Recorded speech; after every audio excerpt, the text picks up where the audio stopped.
Good morning, ladies and gentlemen, and welcome back to another video. If you're new, my name is Lee, aka Rollin Thunder, and today we are going to be talking about the carbon fibre Easter egg. So if that is of interest to you and you'd like to know more, sit back, relax, grab yourselves a cup of tea, and without further ado, two sausage dogs, let us get into the video.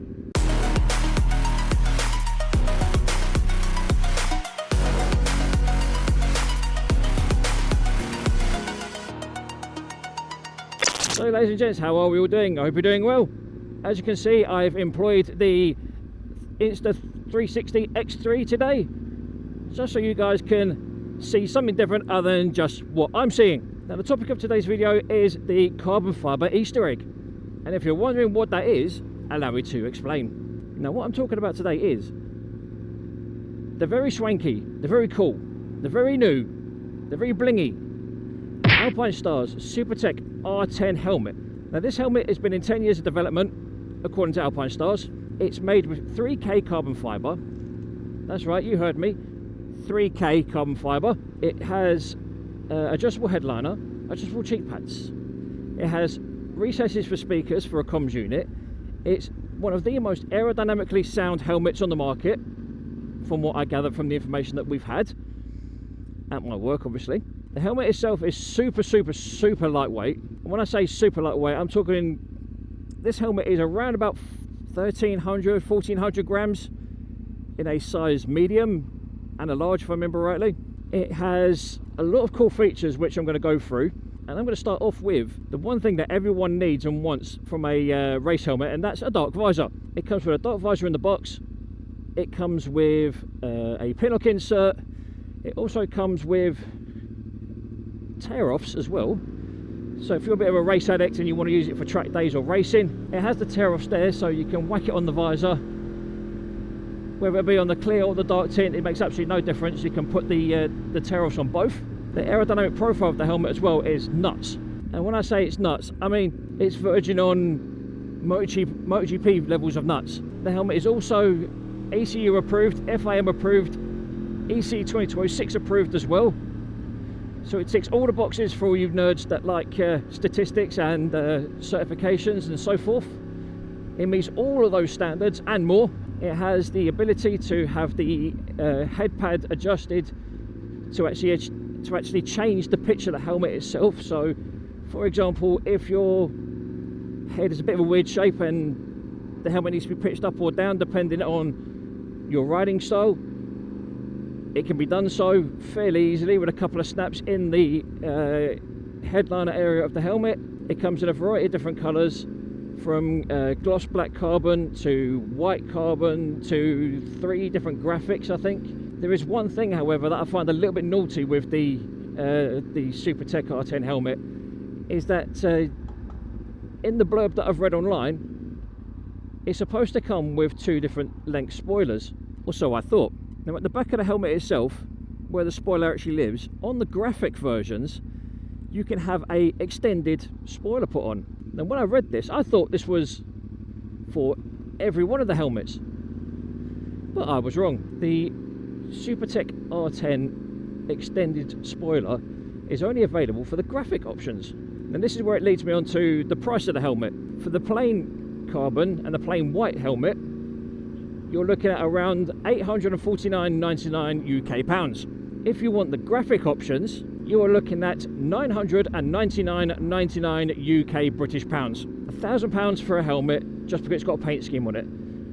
I don't know how Alpinestars can warrant this price hike from plain colour to a graphic, but you know, it is what it is. Personally speaking, £850 would be the right sort of ballpark figure in my opinion for a helmet that's got a graphic, sort of in the same keepings as, say, you know, arrows like the one I'm wearing. With the introduction of the 3K carbon fibre weave and the adjustable headliner, the cheek pads, the additional dark visor that you get in the box, I don't really know how Alpinestars can justify that sort of price. Whereas you can buy, this is, you know, my own personal opinion, may I add, this isn't, you know, me shitting on Alpinestars or any other brand for that matter, but this is just my opinion. And that is that you can get yourself a plain or a graphicked Arai RX-7V for £799.99 in most places, whereas you're paying £50 more for the Alpinestars helmet just because it's carbon fibre. Now I know there is some justification in that somewhere, but me personally, I'm not sure. I personally can't justify spending 50 quid more on a helmet that's not really been proven. Now at my work, we only receive 2 sizes of the helmet, in a medium and a large. And normally in most helmets I'm a medium. So naturally I tried it on. The fit was somewhat okay, however, it sort of didn't sit properly on my head, if that makes any sense whatsoever. So I don't know whether I could justify spending 850 quid on a helmet just because it's carbon fibre, or just because it's Alpinestars. Also, just on a side note, if you are watching this video in the UK, it is the 31st of April. So happy Easter to all you lovely people. If you celebrate Easter, of course. If you don't, I apologise. But if you're like me and you're not really very religious, but you'll quite happily yam on an Easter egg or two, then more power to you.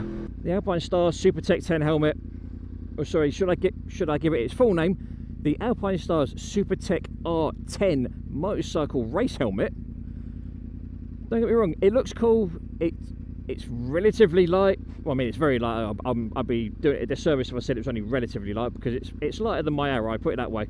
The build quality is on point, I believe, for the price point. Whether it's worth my hard-earned £850 is still to be decided. I do know that there are a few people that I follow on social media that have actually bought one of these helmets, and they say it's amazing. And especially the fact that it's lighter than their current lids, which I believe the one person in particular is wearing an Arrow RX-7 like myself. And the first thing they said was how much lighter it was compared to what they usually wear. But they do have a variety of different bikes to ride, whereas I've only got my R1 and my Ducati. So in terms of the actual user case for the SuperTech R10 helmet, it is very much a road-going race helmet in my opinion. So it does tick a lot of boxes for all the faster road riders and the track day addicts and stuff like that, and even club racers as well. So it does, like I say, it does tick a lot of boxes for a lot of people. Whether it ticks all the boxes for me, on the other hand, I'm not sure. If I'm lucky enough to be able to get my hands on one to buy and not just try on, I will obviously let you guys know what I think of it in a more detailed way. But my initial impressions are, it's a good helmet. I don't think it's a great helmet, because I don't think it has the lineage and the history behind it like the Arrows and the Shoeis and the HJCs of this world do. But that doesn't mean to say that it doesn't have the potential to be a great helmet, because it could very well be a very, very good, if not excellent, helmet for certain user cases. Like I've already said, whether it's for a track day rider, whether it's for a fast road rider, whether it's for a commuter, I mean, I definitely wouldn't recommend buying one if you're commuting in it, because let's face it, it's too fucking expensive to be worn every day, in my opinion. But you know, like I said, each to their own. What I would like to ask, ladies and gents, if you do enjoy my content and you do like what I do, and you are enjoying the video and you are liking my ongoing content, please feel free to smash the like button and subscribe. Because what I'm trying to do is I'm going to try and do at least once a week full-length content and short videos in between where I can. So if you want to stay up to date with everything I'm doing, plus the gear that I use, and if you've got any questions, make sure to put it in the comments box down below, and I will do my best to respond to them as quickly as I can. But for now, ladies and gentlemen, you have been awesome. I have been Lee, aka Rollin Thunder, saying look after yourselves, look after each other, stay safe on the roads. As always, be aware of COVID-19, be safe, be happy, enjoy your bikes, enjoy your Easter. Hope you have a great weekend and future endeavours.